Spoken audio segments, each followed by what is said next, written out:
Fala galera, bom dia, boa tarde, boa noite aí, o professor Isaac falando. Hoje a gente vai começar as aulas, né, sobre Mesopotâmia.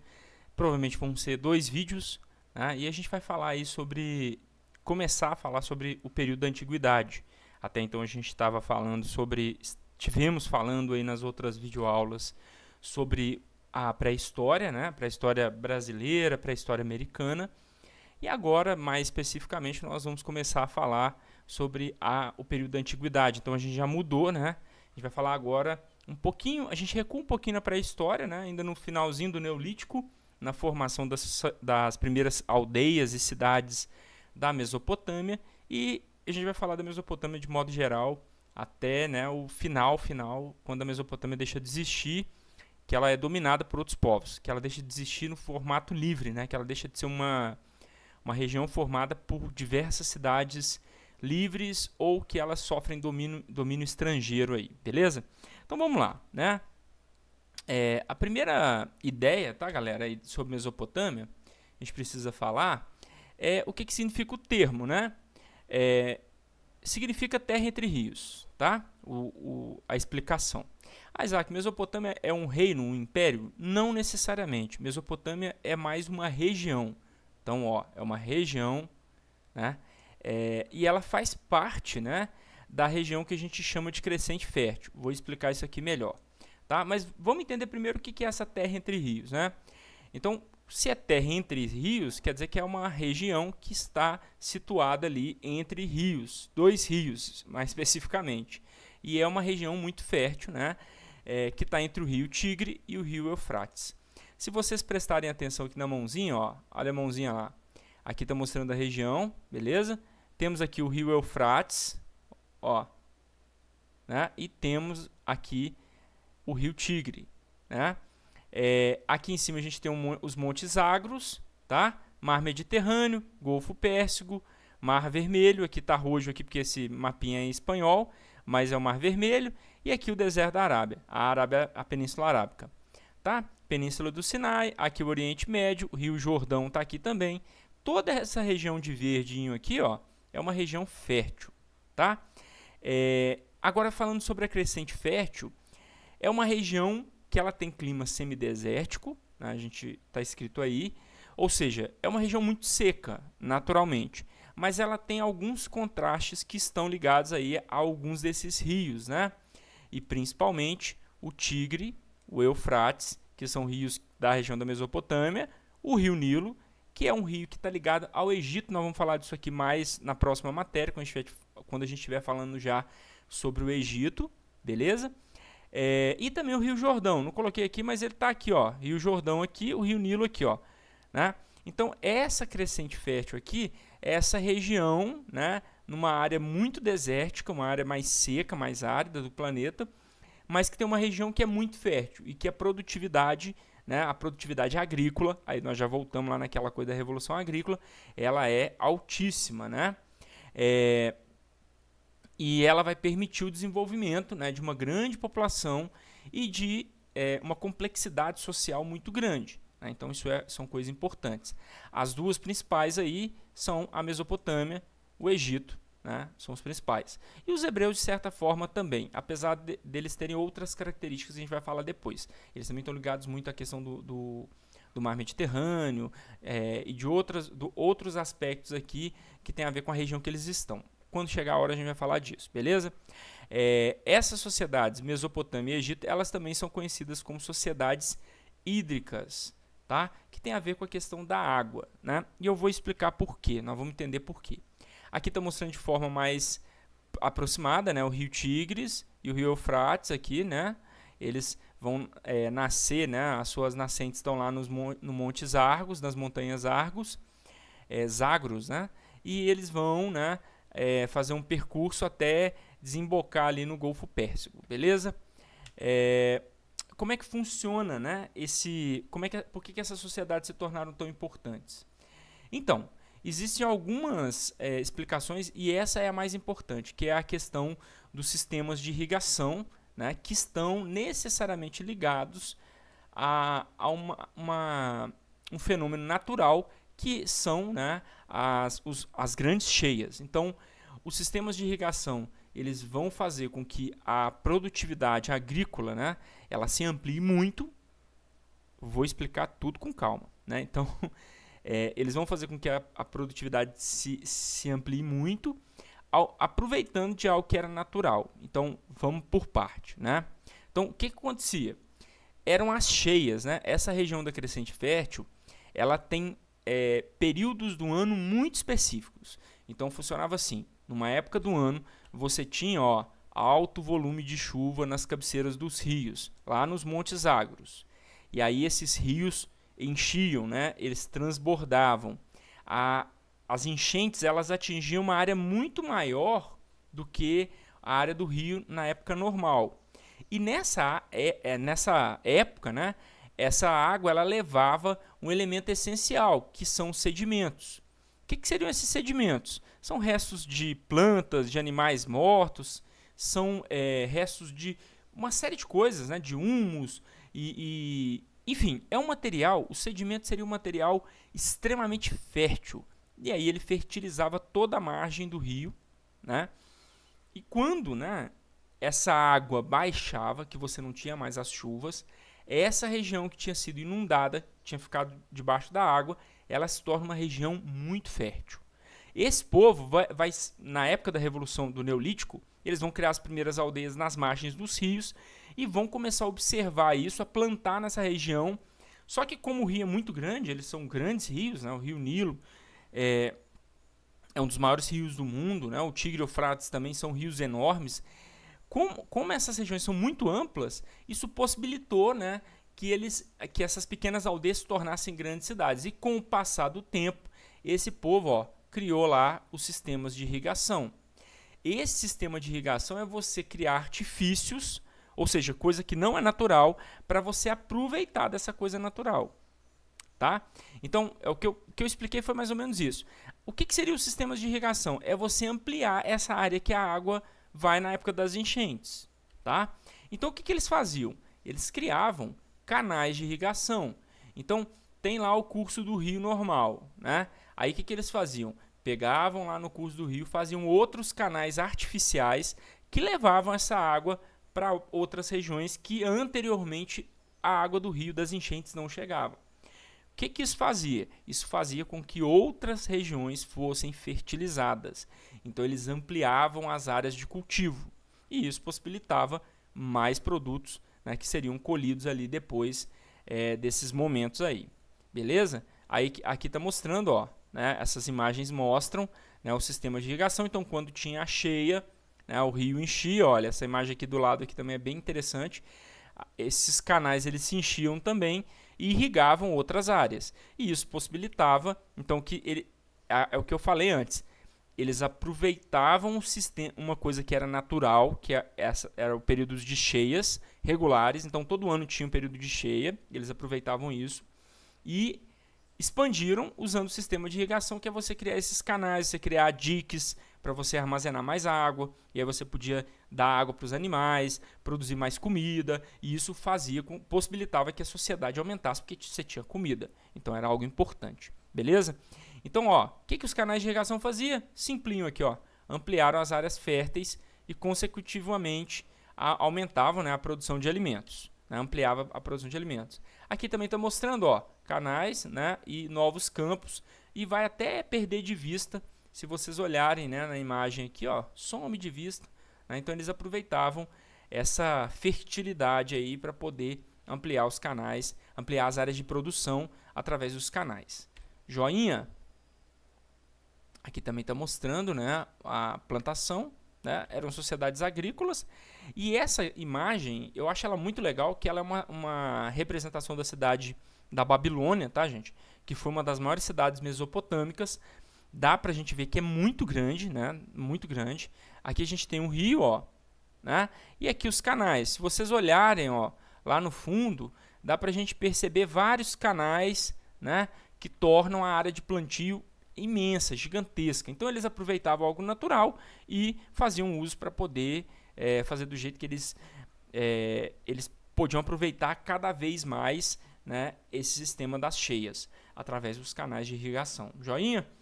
Isso era a chave, tá, gente? Isso era a chave para poder criar grandes cidades. Você ter uma densidade populacional seria uma quantidade de população vivendo numa cidade. Se vocês olharem para essa cidade, né, cada coisinha dessa aqui é uma casa. Então, é uma cidade, para a época, é uma cidade gigantesca, muito grande mesmo, né? Então, moravam numa cidade dessa milhares de pessoas, né? E para você sustentar milhares de pessoas vivendo juntas no mesmo lugar, obviamente você precisava de muita comida, muita alimentação. E eles tinham como fazer isso através dos canais de irrigação, que aproveitavam do sistema natural das cheias e das vazantes. Vazante é na época que o nível do rio diminuía, que as chuvas paravam, né, que dava as vazantes. A vazante é exatamente o contrário de cheia, tá? Aqui está mostrando, né, também um complexo, né, como é que eram as casas, tá? Não havia essa organização urbana que a gente tem hoje. Não haviam ruas, né? Não eram ruas largas, os quarteirões organizados. Na verdade, as casas ficavam todas amontoadas mesmo, né? Você tinha essas áreas no meio aqui que é para circulação de ar, né? Então, é mais ou menos como se fosse uma janela no teto da casa, mas aí lá você tinha as janelas e tal. Você tinha muitos bequinhos, né? A cidade é cheia de bequinhos, poucas praças. E você tinha as construções maiores, que eram palácios, né? São os palácios. Aqui, ó, nesse onde eu estou mostrando aqui a mãozinha, é um templo religioso, chama Ziggurat. Depois a gente vai falar mais sobre isso aqui. E ali provavelmente também você tem um complexo de armazenamento onde eles guardavam as comidas, que eram as silagens, né? Grandes construções onde eles colocavam lá os grãos que eram colhidos para que eles pudessem ser armazenados e depois distribuídos pelo Estado. A gente vai falar disso também, tá? A história da Mesopotâmia, tá, galera? Ela começa basicamente ali no final da pré-história, né? Então a gente começa falando que lá no finalzinho da pré-história e tudo mais, a gente teve ali já a formação das primeiras aldeias neolíticas que já passaram pela revolução agrícola, revolução neolítica, né? Então eles já tinham aprendido a fazer agricultura, a plantar, já tinham entendido isso. Eles se aproveitaram do sistema natural das cheias e começaram a criar, né, plantações nas margens do rio. Com o passar do tempo, essas aldeias se tornaram muito grandes e aí eles criaram um sistema de irrigação que ampliava isso aí. Beleza, isso é o período das aldeias, formação das primeiras cidades. E aí a gente tem os períodos da história antiga, né? Então começa ela com o período sumérico, né? E aí a gente já fala, né, da criação da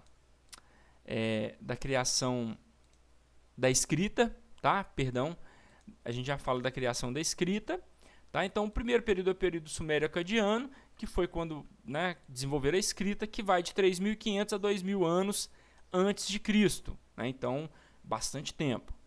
Esse período foi dominado pelos povos sumérios e pelos povos acadianos, e eles contribuíram para a formação da Mesopotâmia. Depois a gente tem o período babilônico, né, ou o primeiro império, primeiro período babilônico. Ele vai do ano 2000 até o ano 1500 a.C. Depois a região da Mesopotâmia ela é invadida pelos hititas, né, e outros povos lá, depois a gente vai falar disso. E eles ficam, né, muitos anos, né, tipo, mais de 7 séculos sobre o domínio desses povos.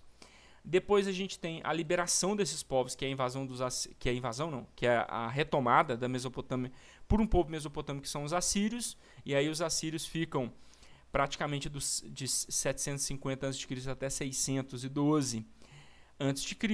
E por último, né, o período neobabilônio ou caldeu, ou também o segundo império babilônico, que vai de 612 até 539 a.C.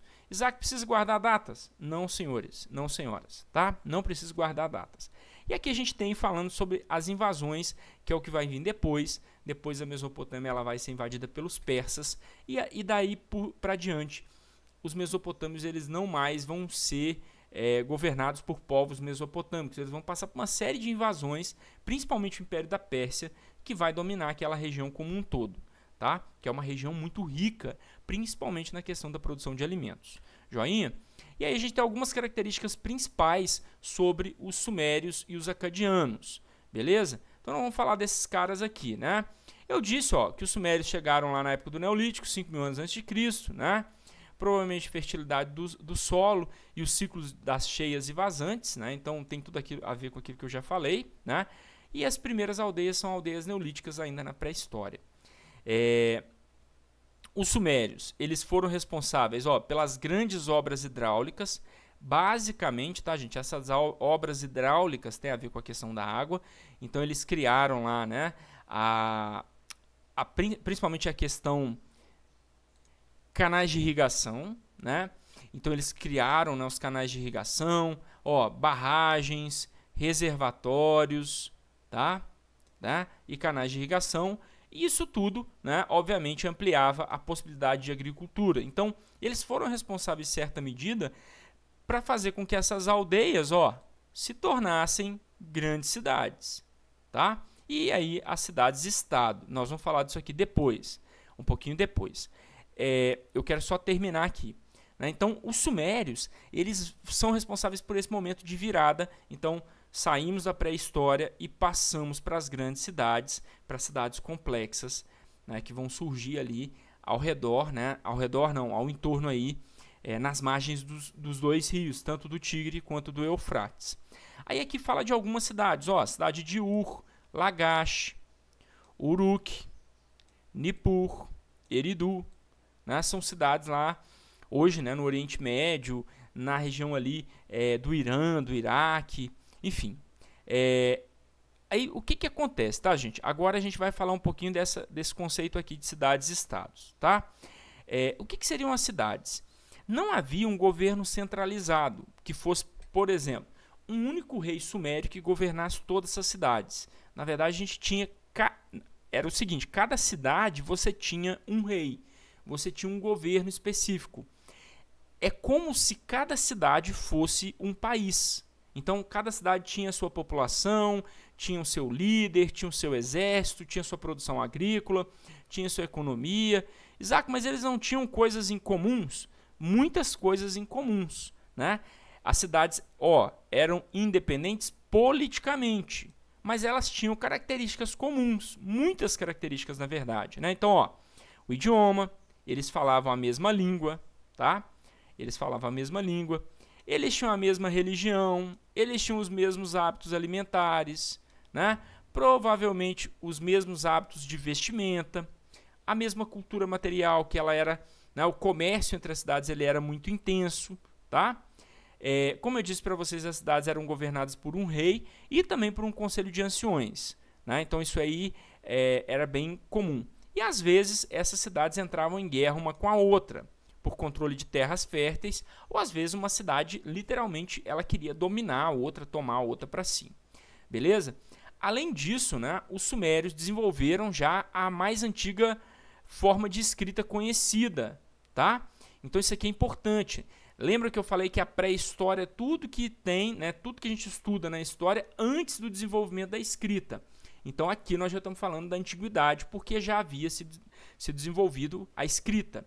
E qual escrita foi essa? Exatamente a escrita cuneiforme. Eu vou explicar direitinho o que é, tem umas imagens aqui sensacionais para vocês entenderem o que é isso aqui, tá? Então, essa escrita servia para quê? Registrar colheitas, fazer cálculos matemáticos, né?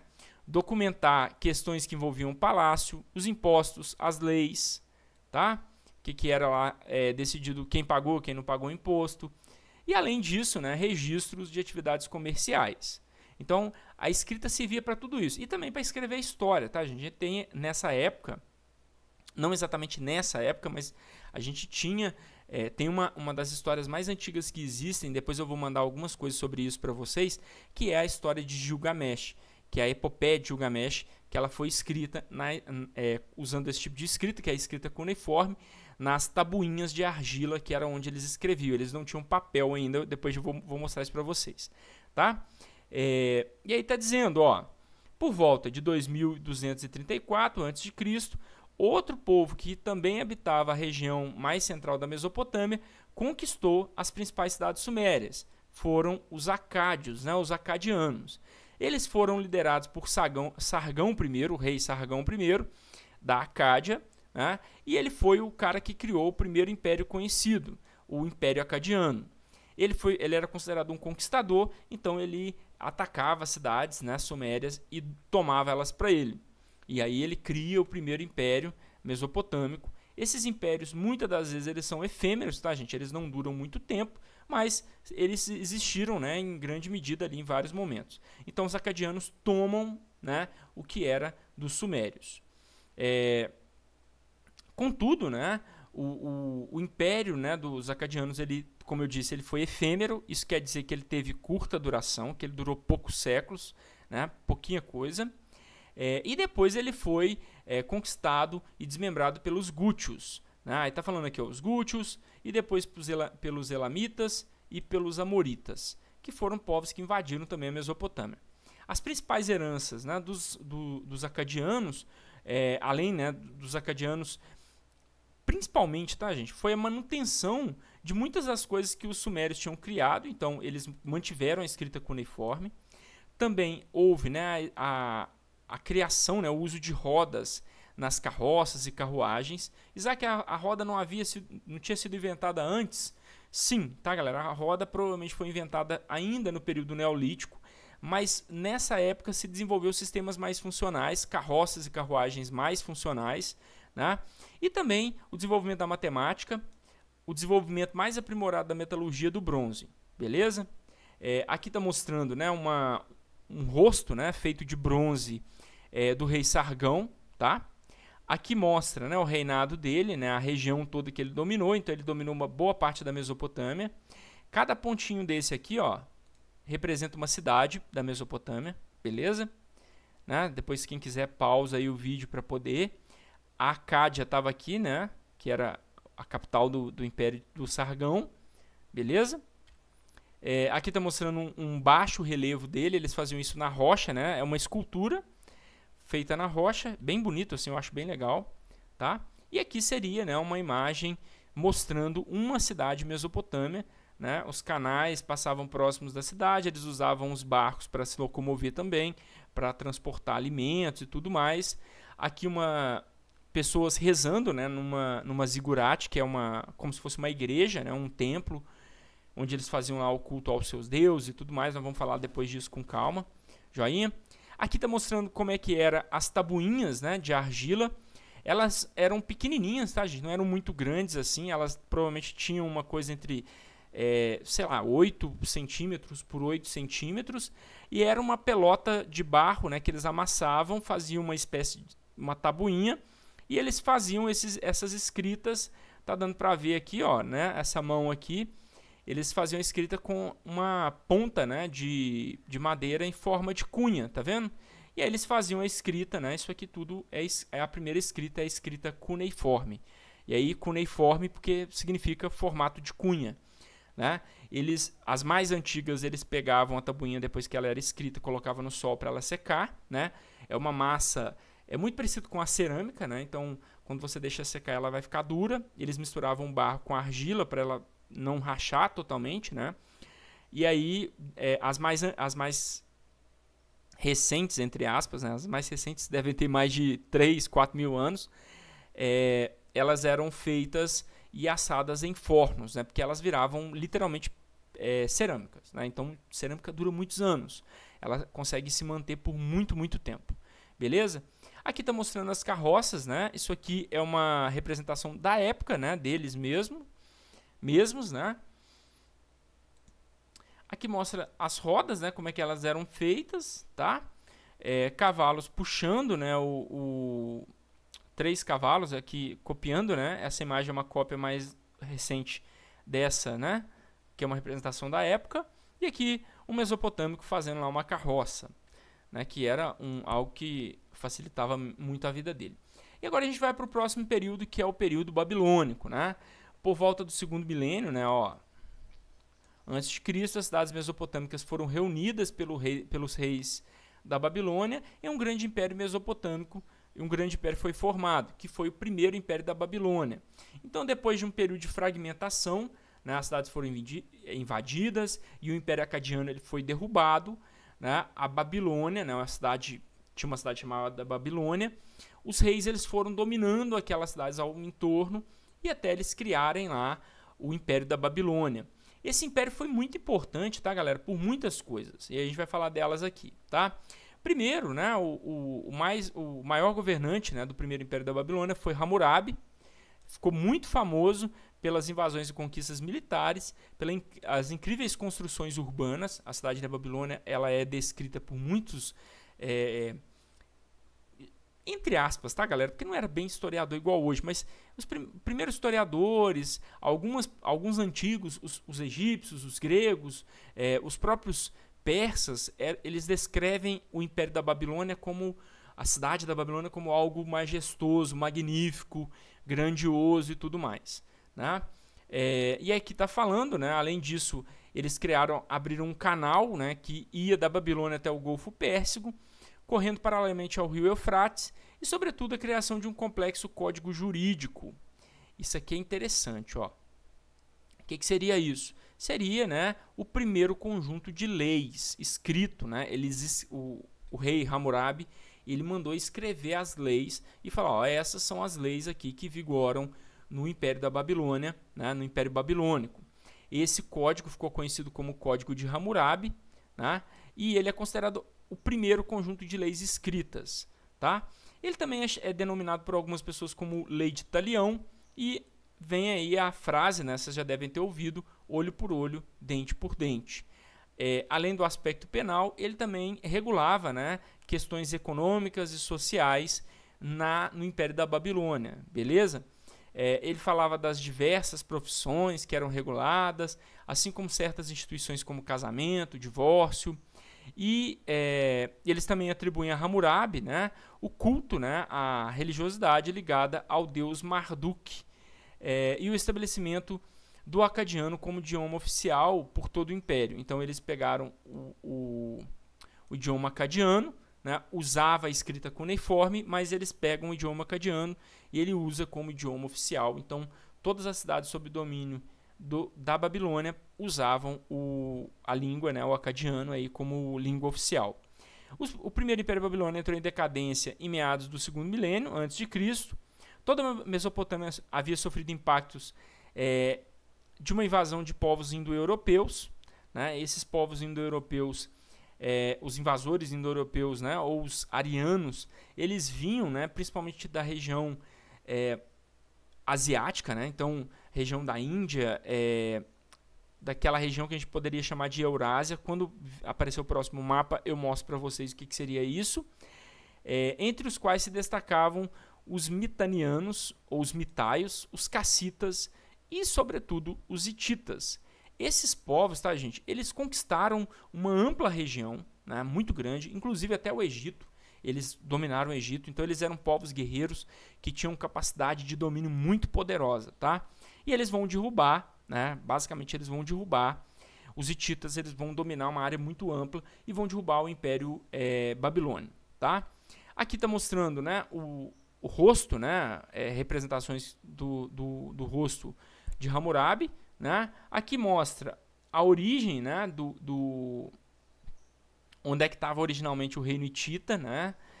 Depois da invasão, eles invadiram essa região, tomaram a Mesopotâmia, tomaram essa região também, né, da Palestina, do Egito, tal. Aqui está mostrando o busto do Hammurabi, beleza? Aqui é uma representação da cidade da Mesopotâmia, né? Mesopotâmia não, gente, da Babilônia na Mesopotâmia, né, que era uma cidade muito grande, descrita aí como uma cidade magnífica, né, uma cidade gigantesca, luxuosa, né, bonita, tal. Com os canais, né, a gente sempre vê a presença de canais, né. Aqui também mostra algumas representações. Isso aqui está no lugar errado, depois eu falo por quê, beleza? Outras representações sobre a Babilônia, tá? Os canais também. E aqui uma representação, né, uma pintura aqui mostrando Hammurabi, um escriba, né, escrevendo lá na tabuinha de argila as coisas principais. E aqui, ó, né, o código de Hammurabi. Eu vou mostrar, tem uma imagem mostrando essa pedra, tá, gente? É uma pedra grandona, né? E nela estão escritos todas as leis. Aqui que está o código. Primeiro código de lei escrita. E ele existe ainda hoje, ele está no museu. Ele ainda está no museu. Ele está no Museu do Louvre, tá, galera? E ele tem, né, o conjunto de leis aqui. É uma pedra bem grande, ela tem mais de 2 metros de altura. E aqui está escrita toda a lei. Aqui, né, eu acho que essa imagem dá para a gente ver que tá cheio de escrita aqui. Isso aqui é uma foto mostrando o detalhe, né, um pedacinho daqui, para a gente ver como é que está essa escrita cuneiforme, beleza? E aqui está mostrando, né, o Hammurabi lá, é o que está no topo dessa pedra, né, dessa estela aqui, joinha? As invasões indo-europeias, já falei, né, que os hititas eles invadiram, né, e aí a gente tem, na verdade, várias invasões, né, então são vários povos, os mitanes ou uritas, os cassitas e os hititas, né, e eles tomaram o poder dos babilônicos, beleza? Tem algumas coisas interessantes, tá, gente? Por exemplo, a questão de usar o cavalo como elemento de guerra, né, os carros de guerra. Os hititas já usavam isso. Eles também já faziam metalurgia, mesmo que rudimentar, a metalurgia do ferro, que era um material mais resistente e eficaz do que o bronze. E por volta do século VIII, os povos estrangeiros foram expulsos pelos assírios. A gente vai fechar aqui nos assírios. Depois eu vou voltar num outro vídeo continuando sobre a Mesopotâmia, joinha?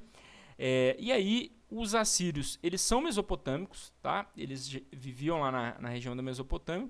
Eles foram dominados pelos hititas, né, por esses povos indo-europeus, mas depois eles se revoltaram e se transformaram numa das sociedades dos impérios, né, mesopotâmicos mais poderosos militarmente falando, né? E aí, ó, grande poderio militar e também pela crueldade com que tratavam, né, aqueles que eram vencidos nas guerras. Então, eles eram muito cruéis, então eles atacavam, né, ali as pessoas que não eram que não aceitavam, né, a sua dominação, beleza? Aqui está mostrando, ó, os hititas, né, os mitanes, os cassitas aqui, tá? Então essa região toda foi dominada aqui, mas depois os hititas eles vão dominar basicamente tudo, né? O Império Hitita ele vai se expandir por uma região muito grande, beleza? Aqui tem algumas representações sobre os hititas.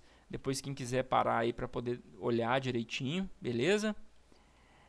Aqui representações sobre os cassitas, né? Povo também indo-europeu.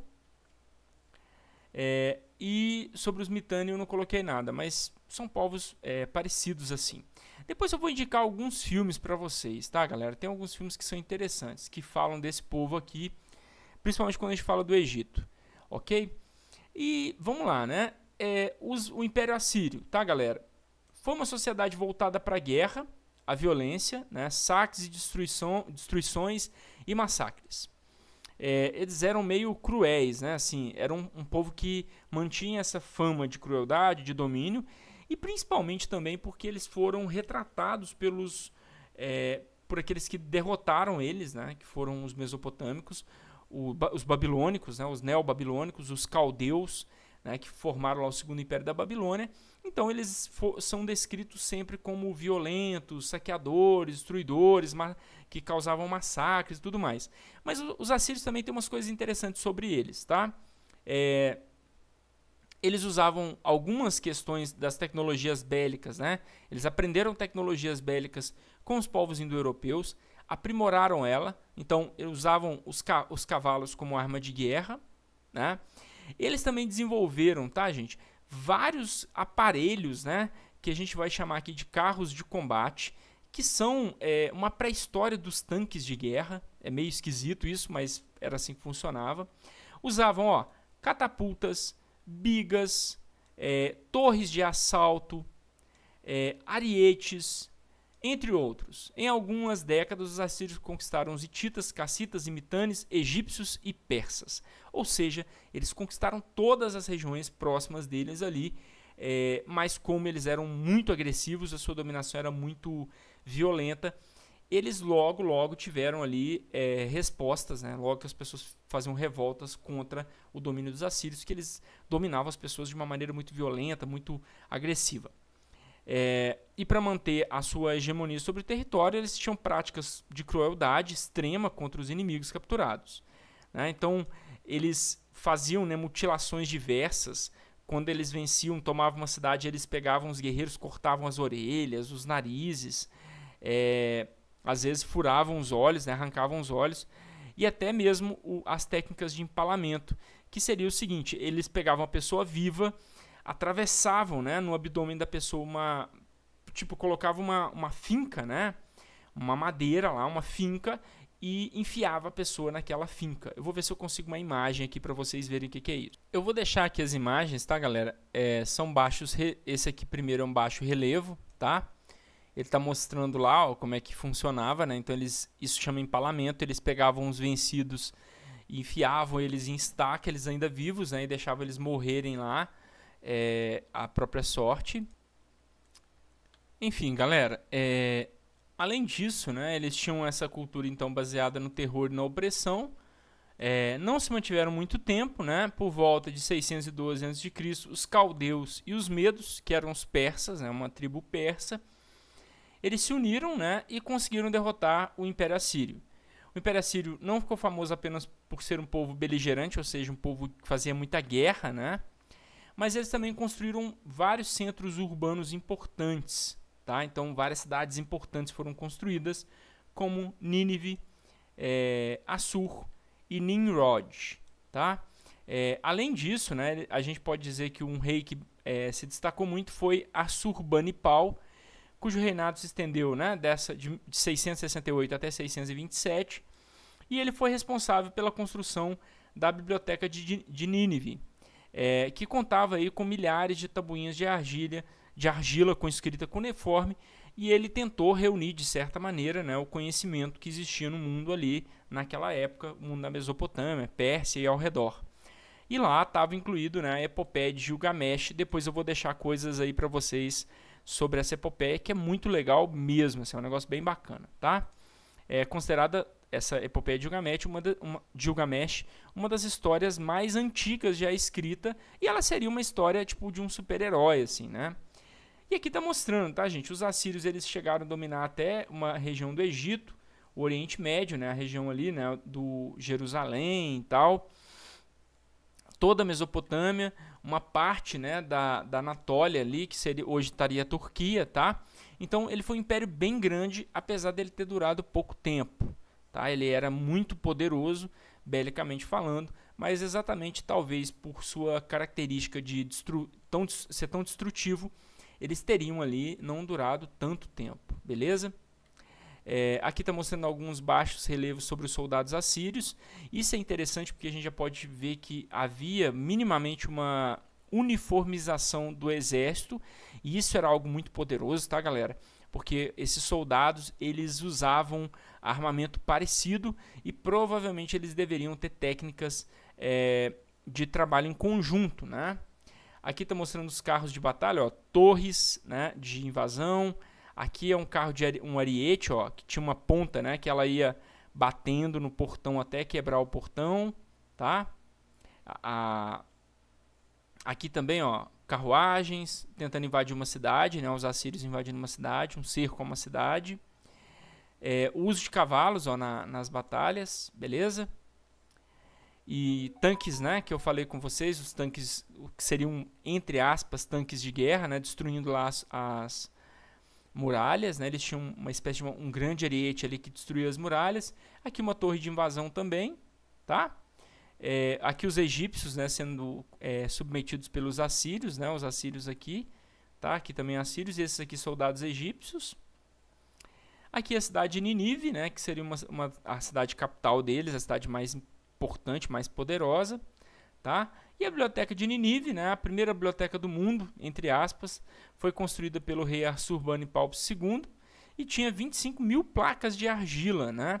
O interessante é que essa biblioteca foi descoberta tempos depois e ela dá as informações mais importantes que a gente tem sobre a Mesopotâmia, beleza? E aí eu falei já, né, sobre a epopeia de Gilgamesh. Depois eu vou mandar umas coisas especiais sobre a epopeia de Gilgamesh, beleza? Aí está falando que em 612 a capital, né, Nínive, foi destruída pelos neobabilônicos, medos e citas, tá? Que eram os medos, é uma parte dos persas e tudo mais. Aqui uma outra representação de Nínive, também outra representação de Nínive, né, a capital dos assírios. Beleza, a gente termina por aqui e no próximo vídeo a gente continua falando para a gente poder fechar essa parte aqui sobre os mesopotâmios, tá? Falou! Tchau, tchau, até mais.